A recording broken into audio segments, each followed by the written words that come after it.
mengenai diriku, aku Paulus, darahku sudah mulai dicurahkan sebagai persembahan, dan saat kematianku sudah dekat. Ini Paulus juga mengaku sebagai korban penebus dosa. Darahku sudah mulai dicurahkan sebagai persembahan, dan saat kematianku sudah dekat. Ini dia mau saingi Yesus. 1 Timotius 1 nomor 20. Di antaranya Himeneus dan Alexander yang telah kuserahkan kepada iblis. Paulus mempersembahkan manusia kepada iblis. Jadi saudara, Paulus sendiri mengatakan, aku menerima Injil bukan dari manusia, tetapi dari Yesus. Yesus yang mana ini? Bukankah Anda sendiri mengatakan Yesus itu manusia? Tapi Paulus mengatakan dia menerima Injil bukan dari manusia. Lalu dari Yesus yang mana? Jawabannya adalah, Yesus berkata kepada murid-muridnya, pihak kedua yaitu Bani Israel, waspadalah kepada penyesat yang datang kepadamu dengan memakai nama Yesus dan berkata, akulah Mesias.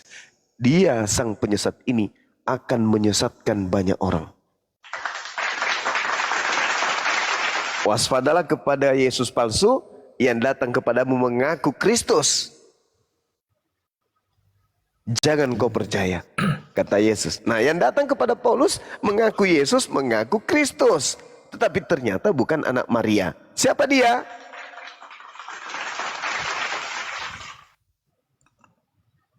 Siapa itu bang? Yang datang kepada Paulus mengaku Yesus, tapi bukan anak Maria. Itu siapa bang? Iya sudah bang. Aku Siapa itu? aku rada paham sedikit bang. Alhamdulillahirabbil alamin. Masya Allah. Kan gini bang,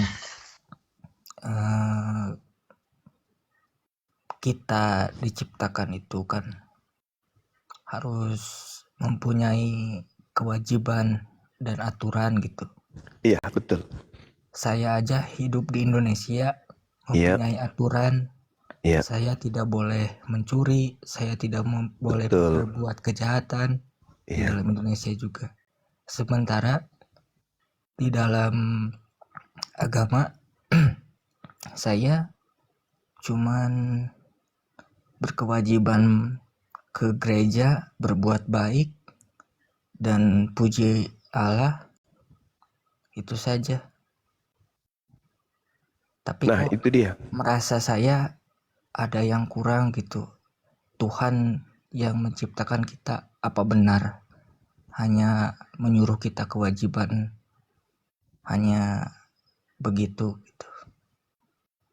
Saya pernah ikut pengajian Abdul Samad, pernah bilang begini, kita diciptakan itu untuk berbakti kepada Tuhan, dan kita mempunyai kewajiban.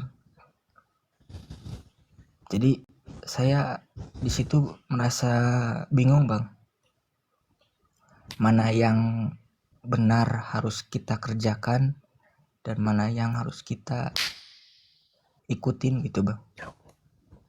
Iya. Nah, jadi dalam hidup itu bang harus ada aturan. Penyelamat kita itu adalah agama bang. Karena habis hidup ini kita kan yang bersama kita adalah iman kita bang. Jadi saya gak mau terjebak di dalam kesesatan gitu bang. Iya. Jadi gini saudara, saya urai pelan-pelan, mohon didengarkan. Di dalam Yeremia 31 sampai 33, aku Tuhan akan mengadakan perjanjian baru dengan Bani Israel dan Bani Yehuda. Bukan sama seperti perjanjian antara aku dengan nenek moyang mereka ketika aku keluarkan mereka dari perbudakan Mesir. Tetapi perjanjian yang akan kulakukan itu adalah aku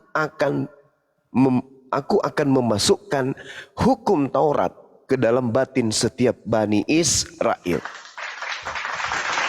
Jadi orang Yahudi Yudaism itu bagi Tuhan diberikan aturan-aturan main. Coba Anda dalami ulangan 4 dan ulangan 6. Bagaimana Tuhan mengatur segala aspek peribadatan yang Tuhan inginkan kepada Yahudi terhadap dirinya sebagai Tuhan. Baik hubungannya kepada Tuhannya maupun kepada sesama manusia. Itu sudah diatur tuh. Diatur. Bagaimana mereka diperintahkan saling mengasihi satu sama lain dan diperintahkan membunuh siapapun yang kemudian diperintahkan untuk dibunuh. Itu aturan main. Dan Yesus mengatakan dalam Lukas 16:17, itu semua tidak boleh dihilangkan sebelum langit dan bumi lenyap. Itu satu. Kemudian yang kedua, masa Yesus turun di tengah-tengah Bani Israel. Yesus mengatakan dalam Matius 5 nomor 19, barang siapa yang meniadakan, jangan makan babi, tinggalkan sabat, jangan bersunat, dan seterusnya, lalu mengajarkan kepada orang lain, maka dia akan menempati tempat terhina di dalam kerajaan langit alias neraka. Itu dua. Yang ketiga, baginda Rasulullah Muhammad sallallahu alaihi wasallam, bil bayyinati waz zubur wa anzalna ilaika dzikra litubayyana linnasi ma nuzzila ilaihim wa la'allahum yatafakkarun. Wahai Nabi Muhammad, aku berikan kepadamu Al-Qur'an agar engkau turun ke atas muka bumi, mengajarkan seluruh manusia, membimbing seluruh manusia agar mereka mengetahui apa yang mereka harus laksanakan hubungannya kepada Tuhannya dan hubungannya kepada sesama makhluk. Jadi Nabi Muhammad turun kemudian, al-yauma akmaltu lakum dinakum, untuk menyempurnakan hukum yang datang kepada Nabi Musa, yang datang kepada Yesus, yang datang kepada dirinya untuk seluruh umat manusia. Tapi ada satu yang berbeda. Dengarkan pelan-pelan. Jadi tiga unsur ini, mereka semua bertauhid. Mengajarkan bertauhid, mengajarkan satu Tuhan, mengajarkan mengasihi Tuhan dengan melaksanakan aturan-aturan mainnya Tuhan. Nah, coba perhatikan yang satu ini. Segala sesuatu diperbolehkan, benar. Tetapi bukan segala sesuatu berguna. Segala sesuatu diperbolehkan, benar, tetapi bukan segala sesuatu berguna. Kemudian dikatakan lagi di dalam 1 Korintus 6 nomor 12, segala sesuatu halal bagiku, tetapi bukan semuanya berguna. Ini ajaran siapa ini? Ketika dia mengatakan di dalam Ibrani 6 nomor 1, sebab itu marilah kita tinggalkan hukum-hukum pertama dari ajaran tentang Yesus dan beralih kepada perkembangannya yang penuh, dan jangan lagi kita meletakkan lagi dasar pertobatan dan perbuatan-perbuatan yang sia-sia dan dalam kepercayaan kita kepada Tuhan. Di dalam Kolose 2, dia mengajak manusia untuk meninggalkan semua hukum-hukum Tuhan, menuju kepada Tuhan, hukum yang dibuatnya sendiri. Ini Paulus dapat informasi dari mana untuk meninggalkan semua hukum Tuhan? Mana teman kita? Dia dapat ilmu dari mana untuk meninggalkan semua hukum Tuhan? Itu tadi Galatia 1 nomor 1, Galatia 1 nomor 11 nomor 12. Dia mendapatkan perintah dari sosok makhluk yang mengaku Yesus untuk meninggalkan semua hukum-hukum Tuhan. Baca Matius 15, baca Matius 24 nomor 15. Apa yang diterangkan di sana? Sang pembinasa keji ketika ia duduk di tempat yang suci, si iblis ini akan melakukan perlawanan kepada hukum Tuhan dan dia akan memutarbalikkan hukum-hukum Tuhan. Itu siapa itu? Yang tadinya hari Sabat jadi Minggu, yang tadinya kemudian satu Tuhan menjadi tiga Tuhan, yang tadinya kemudian sunat menjadi tidak sunat, yang tadinya jangan makan babi menjadi makan babi. Itu siapa itu?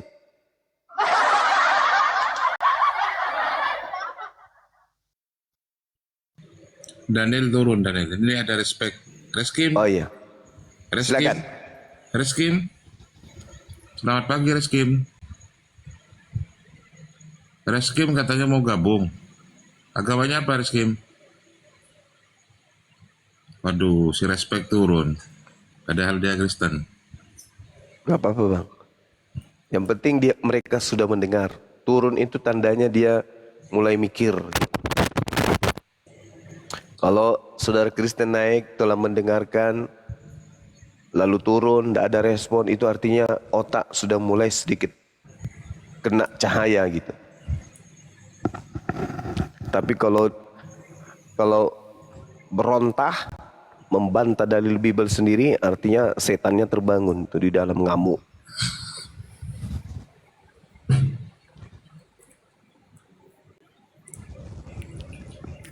Ya, Kot. Selamat pagi, Kot.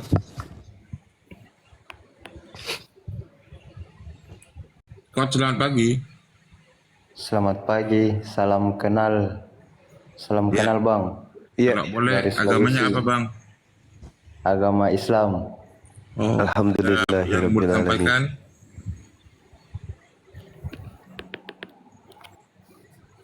Abang agamanya apa? Waduh,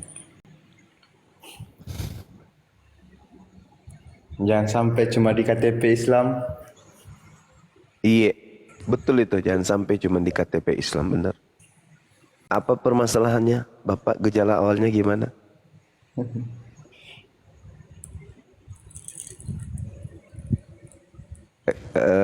Gini. Kalau saudara sendiri Islam, wudhu itu berapa rakaat, Bang? Wudhu, Wudhu iya berapa rakaat?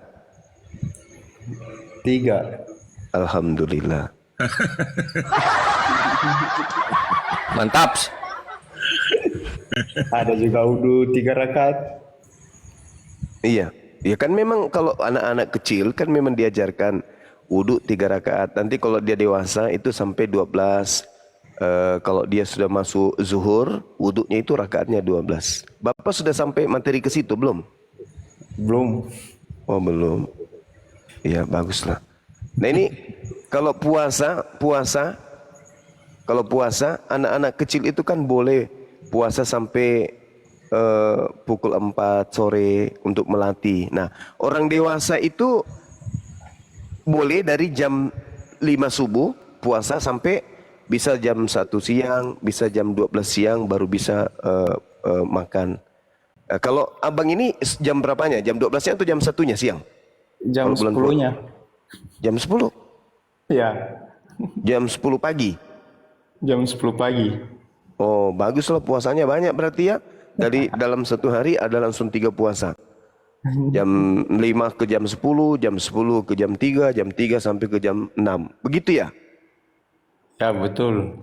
Oh, itu sama dengan puasanya puasa apa? Orang Mesir Bahlul. Gitu juga, Bang. Sekte Bahlul tuh gitu puasanya. Baguslah. Ya sudah, nanti belajar lagi, Bang. Wudhu itu berapa rakaat yang sahihnya, ya. Cari pendeta yang bagus.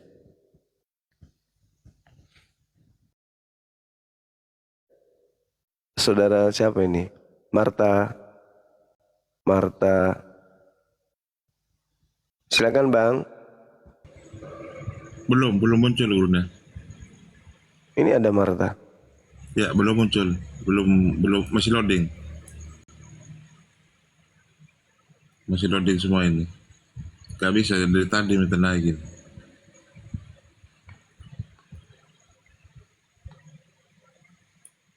Di tempat saya kok banyak dapur. Banyak siluman rupanya ya.